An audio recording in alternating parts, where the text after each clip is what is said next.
Nós vamos ler o Srimad Bhagavatam, canto 1, capítulo 13, Dhritarashtra abandona o lar, verso 11. Apinaha surdas tata bandavaha, Krishna devataha, Drishtaha srutava yadavaha, swapuryan sukhan asate. Vamos ler os sinônimos juntos? Api. Api. Se. Api. Se. Naha. Naha. Naha. Nosso. Nosso. Suhridaha. Suhridaha. Simpatizantes. Simpatizantes. Tata. Tata. Ó meu tio. Ó meu tio. Bandavaha. Bandavaha. Amigos. Amigos. Krishna devataha.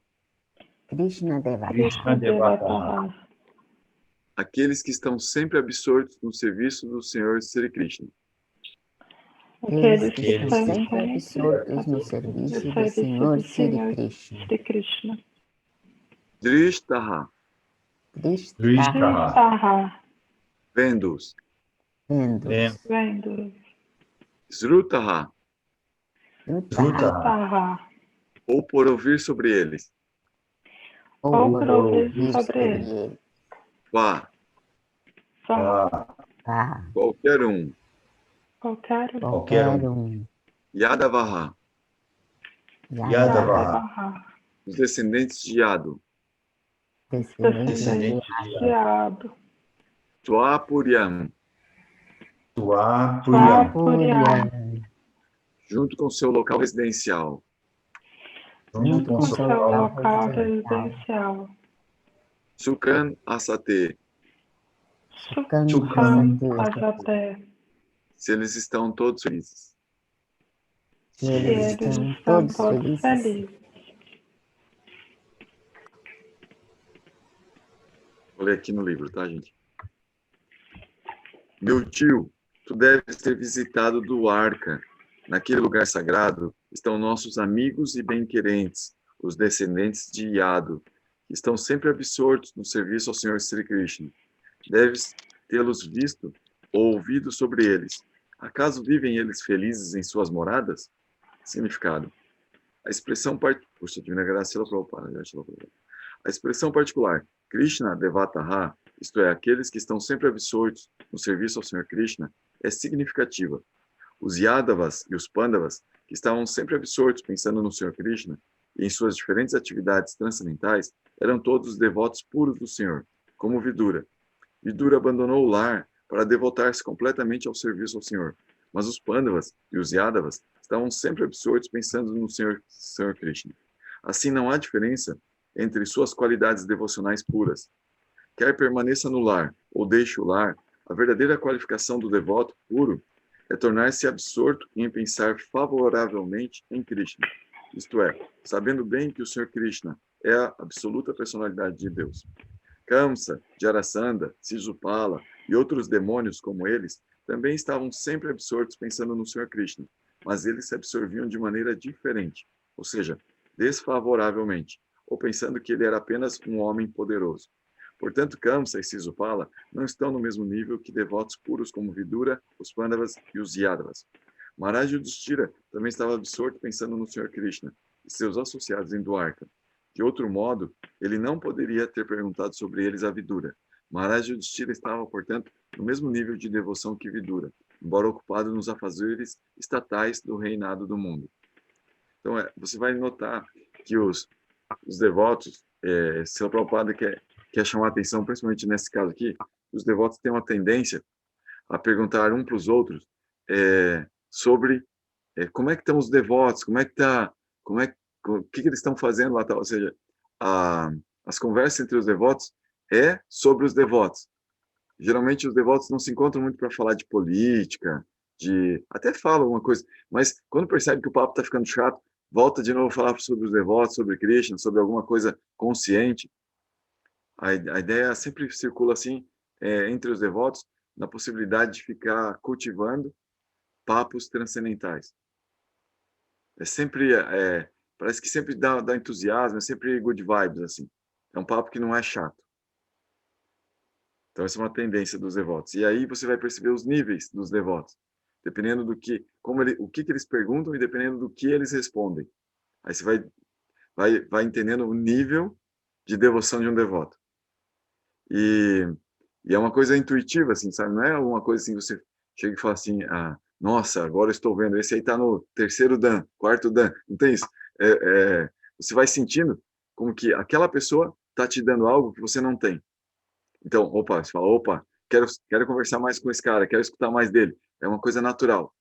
É como quando você está com amigos, assim, e, e uma pessoa parece que sabe mais, por exemplo, vamos supor, né, quando a gente saía assim, né, saía na noite e tal, tinha alguém que sabia como chegar no bar.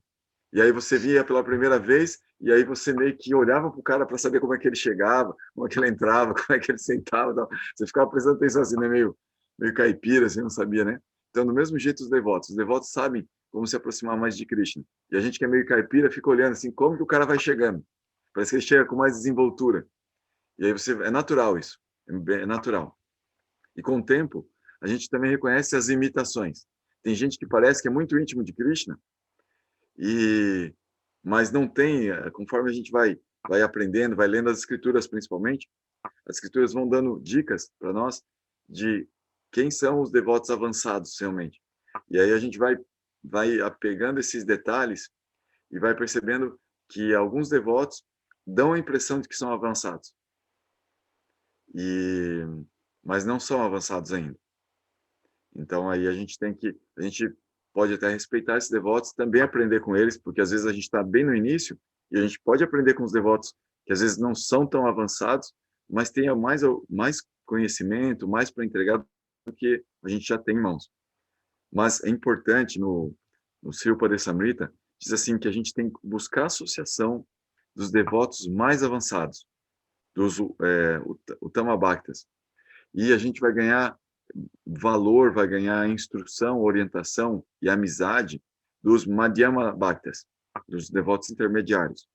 E dos Kanistas Bhaktas, que são esses que às vezes são imitação, outro dia eu escutava o Prabhu Chaitanya falando, e doía no ouvido, sabe? Doía no ego.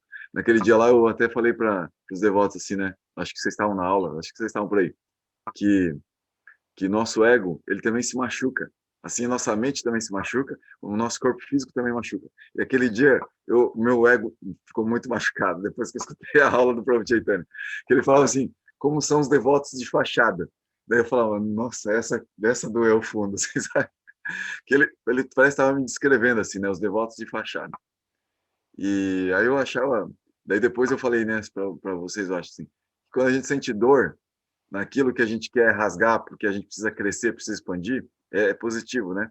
Então, aquela dor no meu ego, aquele dia lá, eu estava ouvindo eu mesmo, né, falando, é boa essa dor aí para você, é boa para você largar o seu falso ego, né, de se achar devoto e tal.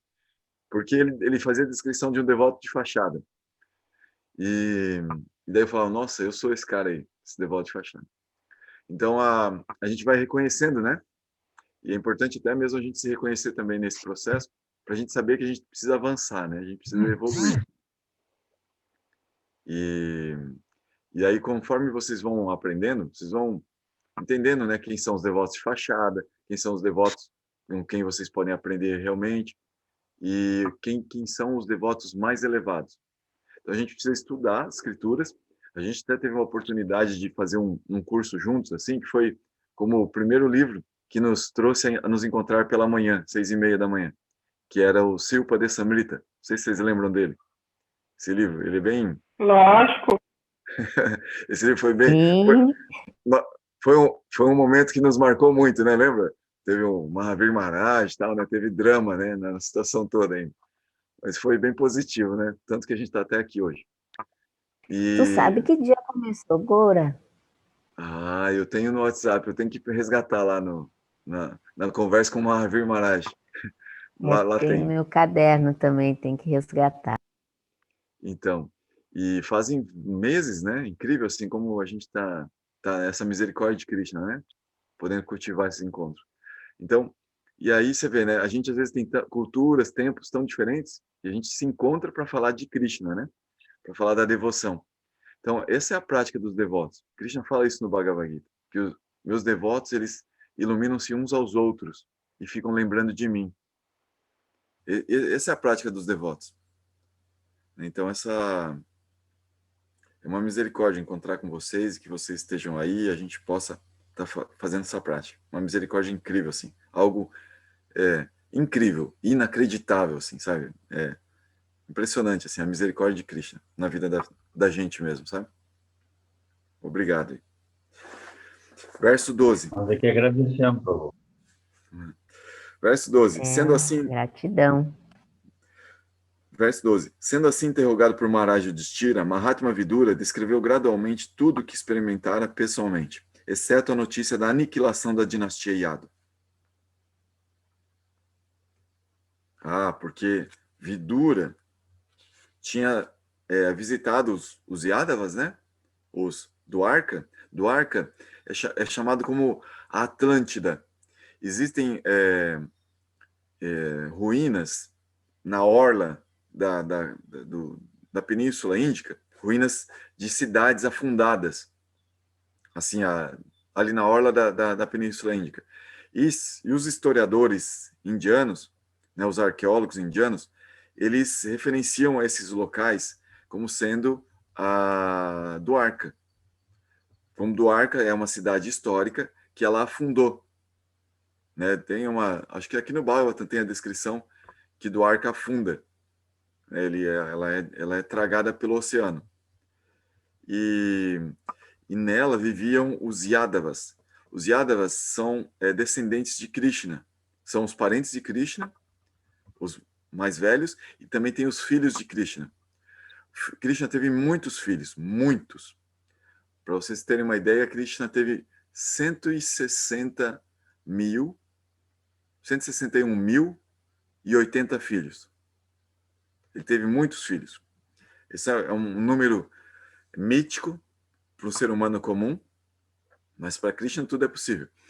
E ele criou uma grande cidade que foi projetada pelo arquiteto dos semideuses chamada Dwarka. E esses filhos dele eram tão poderosos quanto ele. Né? Eles tinham herdado assim muito poder dele, né? Eram semideuses que vieram encarnados como filhos de Krishna para justamente desfrutar dessa companhia do Senhor Supremo. Os semideuses, eles são devotos naturais. Os semideuses, eu digo os semideuses que são responsáveis pela administração dos fenômenos naturais. Não exatamente as pessoas que fazem parte da sociedade celestial. Muita gente que está na sociedade celestial são só yogis, pessoas que foram muito boas, mas que não têm uma devoção muito grande pelo Senhor Supremo, e aí acabam que elas vão para a sociedade celestial para desfrutar de um bom karma, mas devido à sua falta de devoção, elas não podem assumir responsabilidades muito grandes. Justamente porque aí necessita um grau de conexão com o Senhor Supremo para entender o Dharma, a vontade de Krishna com relação ao universo. Então, semideuses são pessoas assim, são devotos. E eles nasceram como filhos de Krishna.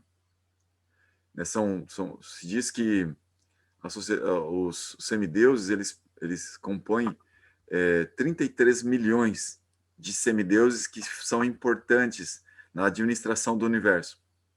Fora a sociedade celestial, que cada semideus desse controla um planeta no universo, o qual nos influencia.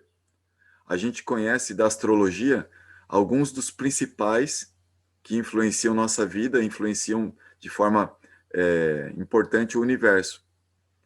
Né? Fenômenos importantes no universo. A luz, que é o sol que controla, a lua, que controla a mente, o vento, que controla a força, né? A força vital, inclusive, Indra, que controla os semideuses e a potência sexual. Bom, aí vai, né? Aí vai. Tem o semideus do fogo, né? Que também tem uma parcela de jurisdição no estômago da gente, no nosso metabolismo, mas existem os semideuses do metabolismo mesmo, entendeu? É como que ele influencia os outros semideuses, mas os outros semideuses têm sua jurisdição. Então, são muitos fenômenos. E eles, mas apenas 100 e pouquinhos mil nasceram como filhos de Krishna.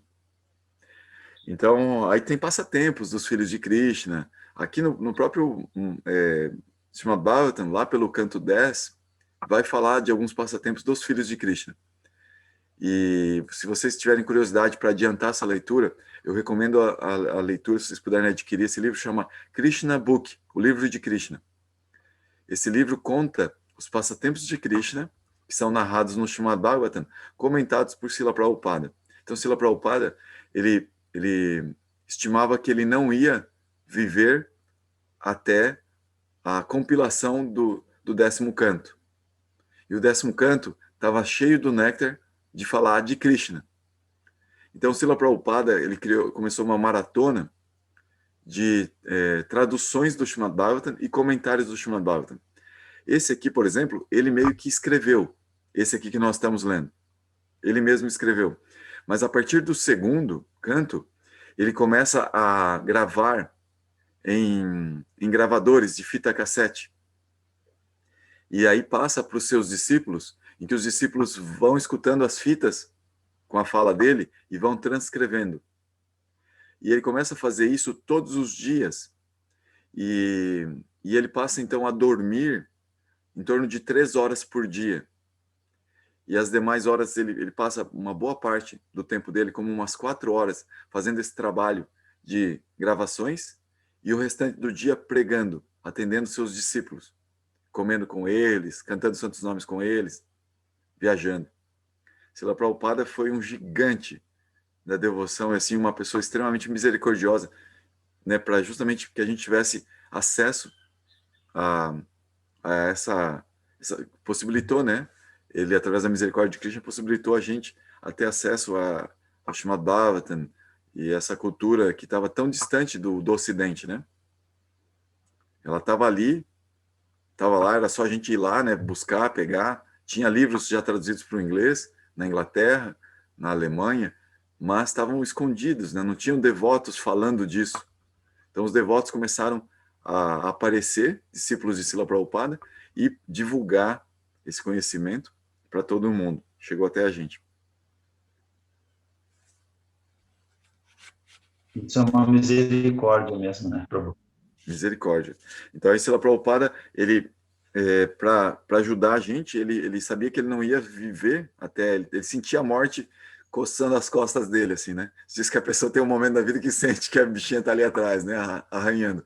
Ele sentia isso, e ele falou, então, eu vou fazer eu vou compilar, ele ditou, então, nesse método, nessa metodologia, ele ditou o Krishna Book, e aí seus discípulos transcreveram esse livro, que é um resumão,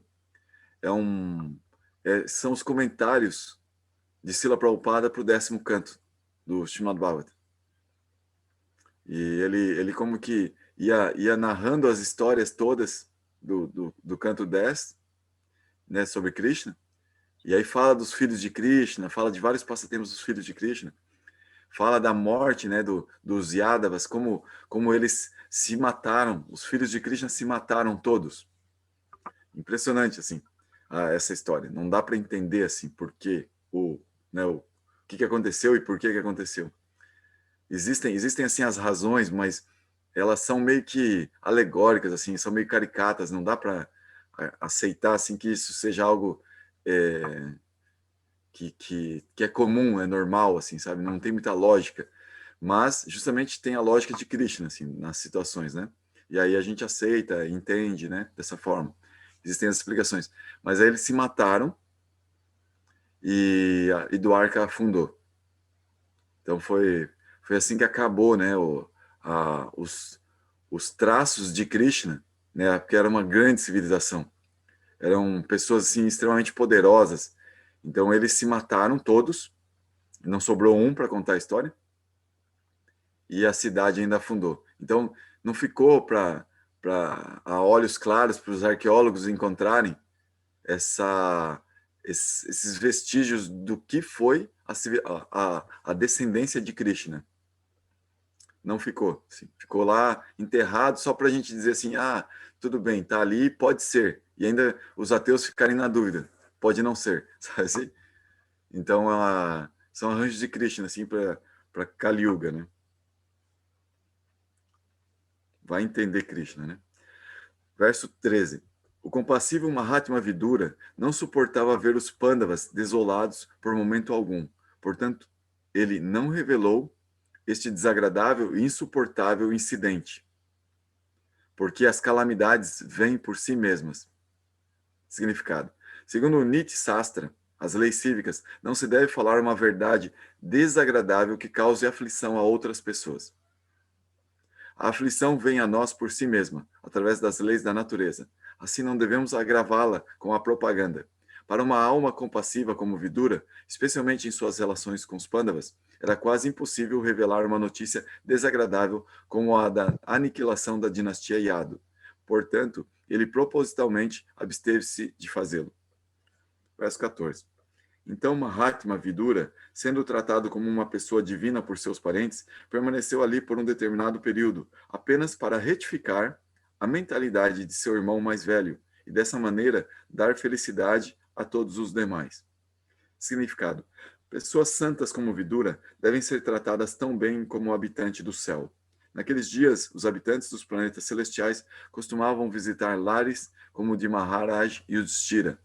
E às vezes pessoas como Arjuna e outros costumavam visitar os planetas superiores.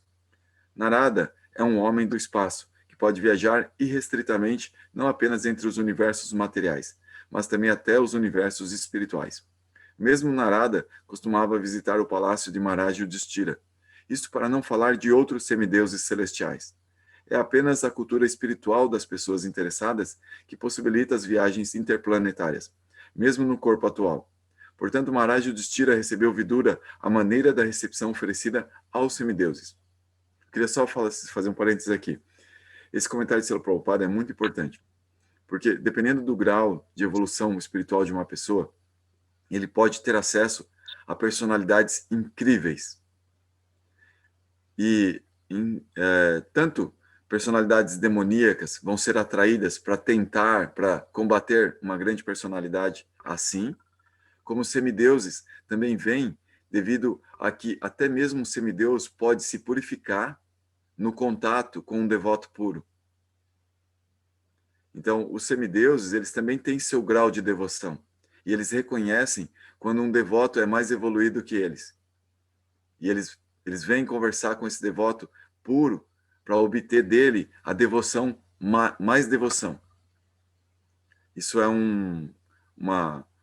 então, às vezes, esse devoto, ele é convidado a desenvolver, né? Se diz assim que em Kali Yuga está proibido esse intercâmbio dos semideuses com os seres humanos e os seres humanos com os semideuses. Está proibido em Kali Yuga essas viagens, essas visitas que aconteciam aí, né, nessa Dwapara Yuga. Então, o que acontece no corpo atual, né, em Kali Yuga, se um devoto se desenvolve muito, é que ele tem a possibilidade de desenvolver siddhis, em que ele pode fazer essa viagem num corpo astral, com a sua consciência, com sua mente, mas não com o seu corpo físico. Como aconteceu com Arjuna, por exemplo. Arjuna foi realmente visitar os planetas celestiais, com seu corpo físico. Então, isso acontecia em outras eras, né? E os semideuses passavam a visitar essas personalidades, também com o corpo físico. Hoje, os semideuses não vêm com o corpo físico. Eles também vêm com o seu corpo, sua telepatia, sua conversar com os devotos puros. Mahatma Vidura já havia adotado a ordem de vida renunciada, portanto ele não retornou a seu palácio paterno para desfrutar de alguns confortos materiais. Por sua própria misericórdia, ele aceitou o que lhe foi oferecido por Maharaj Yudhishthira, mas o propósito dele viver no palácio era libertar seu irmão mais velho, Dhritarashtra, que estava muito apegado materialmente. Dhritarashtra perdeu todo o seu estado e descendentes na luta com Maharaj Yudhishthira, e ainda assim, devido à sua condição de desamparo, não se sentia envergonhado de aceitar a caridade e hospitalidade de Maharaj Yudhishthira. Da parte de Maharaj Yudhishthira, era completamente correto manter seu tio de maneira conveniente, mas a aceitação de hospitalidade tão magnânima por Dhritarashtra não era absolutamente desejável. Ele a aceitava porque pensava não haver alternativa. Vidura veio particularmente para iluminar Dhritarashtra e para elevá-lo ao status superior de cognição espiritual. É dever das almas iluminadas liberar as caídas, e Vidura veio por esta razão. Mas as conversas sobre iluminação espiritual são tão refrescantes que, enquanto instruía Dhritarashtra, Vidura atraía a atenção de todos os membros da família, e todos eles se compraziam em ouvi-lo pacientemente. Este é o caminho da compreensão espiritual. A mensagem deve ser ouvida atentamente, e se falada por uma alma realizada, agirá no coração adormecido da alma condicionada, e através da audição contínua, pode-se alcançar o estágio perfeito de autorrealização. Muitos de nós, às vezes, quando estamos escutando uma aula do Srimad Bhagavatam, uma aula de algum devoto, a gente sente que a aula é para a gente. E, em alguns casos, os devotos costumam até ficar queimados com quem está dando aula. Por quê? O que acontece? Às vezes, a gente, devido à amizade com os devotos, a gente vai revelando nossa mente, vai falando, eu penso isso, eu passei por tal problema, eu estou me sentindo assim, eu estou me sentindo assado. Então começa a criar uma intimidade. E na hora da aula, a gente vai lendo temas assim, e vai começando a relacionar com a mente, alguns casos, algumas experiências, e vai falando disso numa assembleia de devotos. Então, às vezes a gente está escutando uma aula, e a gente fala assim, nossa, ele está falando isso para mim. Sabe assim? Como parece que ele está falando para a gente, o devoto está pregando para a gente particularmente. Não está falando para os demais, está falando para a gente. E a gente se sente meio que tocado no nosso ego. E se a gente revelou a mente, falou alguma coisa para aquele devoto, compartilhou alguns momentos de intimidade e tal, a gente fala, e ainda ele está pegando aquilo que eu falei para ele, para dar exemplo para mim. Sim, e às vezes não tem nada a ver. As mensagens, elas são muito profundas. As mensagens transcendentais, elas tendem a trazer alívio. Por isso a gente tem que, quando a gente é tocado no nosso ego por uma mensagem transcendental, a gente tem que tentar ver do lado positivo, que é para desmontar o ego material, ou seja, bater nele mesmo, meio que rasgar o músculo desse ego material para ele expandir e dar espaço para o ego espiritual. É como se fosse a gente lá dentro querendo crescer, e o ego material é muito pequeno. Ele é um casulo muito pequeno. Tem que expandir, tem que rasgar ele. Então, nunca a intenção de um pregador, assim, não deveria ser, né? É falar uma mensagem diretamente para outra pessoa, apesar que às vezes é. No caso de Maharaj Vidura aqui, ele estava orientando a Dhritarashtra com conhecimento transcendental, mas não era assim no sentido de chegar e ficar criticando o ego materialista de Dhritarashtra. O método é indireto. Ele vai alimentando o ego espiritual, vai alimentando o poder espiritual da pessoa. E ao alimentar o poder espiritual da pessoa, o ego espiritual dela cresce. Então, apesar de que as mensagens eram no sentido de orientar a Dhritarashtra para se desapegar daquele conforto, aquele amparo material que ele estava recebendo, né, e para confiar na transcendência, confiar no poder de sua própria alma, confiar no Senhor Supremo e deixar tudo aquilo de lado. Apesar de ser nesse sentido, todas as pessoas que estavam ali queriam escutar a Vidura falando. Todo dia de manhã eles se encontravam para escutar uma aulinha da manhã. Todo dia. Então, as pessoas ficaram ao redor, mas só que o lance era mais intenso. Eram mais tempos de conversa. Eles paravam para almoçar, para tomar café da manhã, mas quando dava esses tempos, eles iam conversar. E aí faziam caminhadas para conversar, eles paravam para fazer alguma cerimônia que é legal fazer em tal horário do dia, sabe? Eles paravam para fazer outras coisas, mas sempre que tinha oportunidade, queriam escutar a Vidura conversando.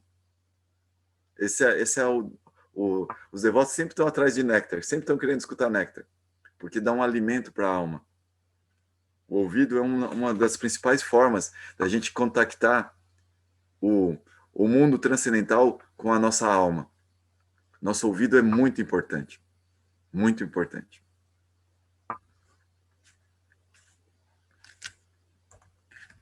Gente, são 7h22. Vocês querem fazer algum comentário, compartilhar alguma dúvida?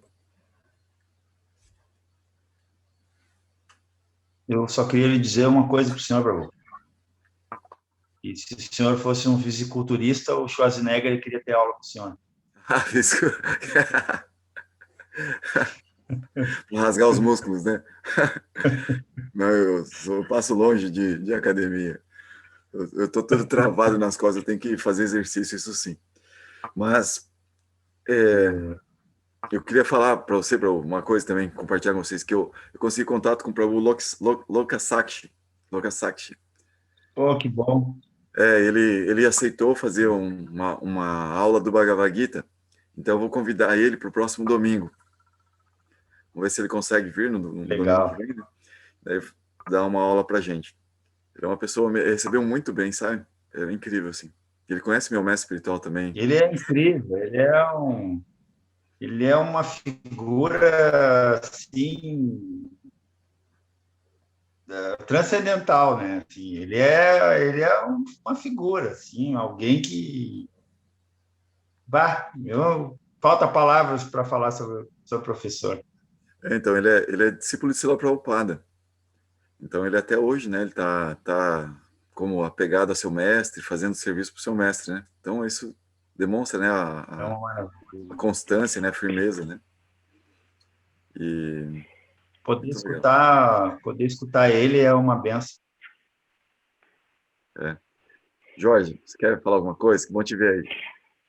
Então, porque na hora que você ficou falando do livro do Prabhupada, eu fiquei pensando, né, assim, todo o trabalho dele, né, que ele fez no final da vida, nos Estados Unidos e tal, e é incrível, né, como o Maia deturpa as coisas, né, porque você pega, tipo, outros falsos gurus, assim, que também foram dos Estados Unidos, no mesmo período, fizeram, tipo, uma esculhambação social, assim, e você vê a quantidade de livros que esses caras venderam, enquanto que a forma como o Prabhupada chega até as pessoas parece que é um outro caminho, né? É mais sutil.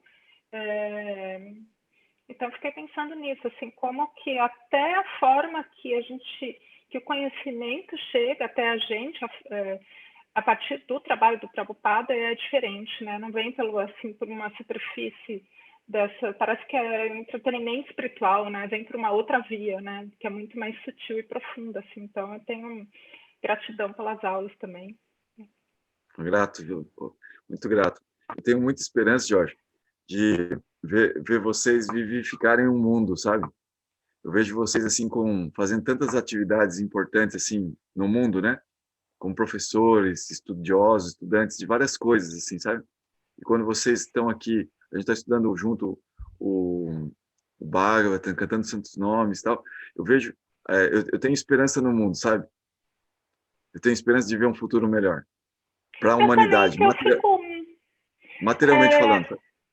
Mas eu tenho uma coisa que eu penso, assim, que é, tipo, hoje em dia tem tanta gente praticando yoga, que eu acho que pode ser uma via também, uma porta de entrada, porque aí, como é um mundo apegado ao corpo, né, ao mundo material, e se existe mais consciência através do corpo, acho que num tempo, assim, acho que pode mudar muita coisa. Aqui, na realidade que eu vivo, assim, é impressionante a quantidade de pessoas que praticam yoga. Muita gente praticando. Então, acho que existe uma mudança legal também, né? Não sei. Sim, mas isso aí, Jorge, isso é mantido pelos devotos. Sabe, os devotos são o coração de tudo isso. Você vai ver assim que cada um de vocês, cada um de nós, né, a gente acaba sendo um núcleozinho que emana essa devoção, amor, né, amor puro pelo Senhor Supremo. Emana essa esperança de amar puramente. E isso é o que vivifica o mundo. Amor, a esperança de encontrar amor de verdade. Então as pessoas correm atrás de amor em diversas formas, mas elas não sabem bem aonde está de verdade, sabe? Então os devotos eles estão meio que buscando isso nessa relação com o Senhor Supremo. Ou seja, em tudo dá para amar tudo e tudo tem esse traço de amor. Mas é como que a gente às vezes as pessoas elas esquecem que elas precisam largar seus egos, assim, sabe?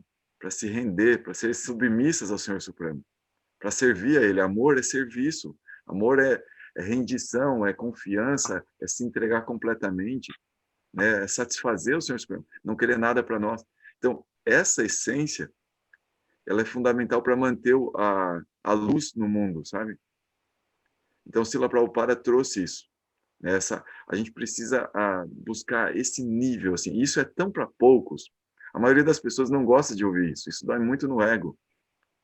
Então, os corajosos, Gurudeva Tulananda sempre fala isso. Vocês são corajosos. Vocês são de material que é raríssimo encontrar. Porque quem aguenta ficar ouvindo isso toda hora, só sobre Deus, sobre Deus, sobre Deus, e só Ele que importa, a gente só importa no sentido de aprender a servir a Ele, só isso. De outra forma, nós somos insignificantes. Então, é muito doído para o nosso ego.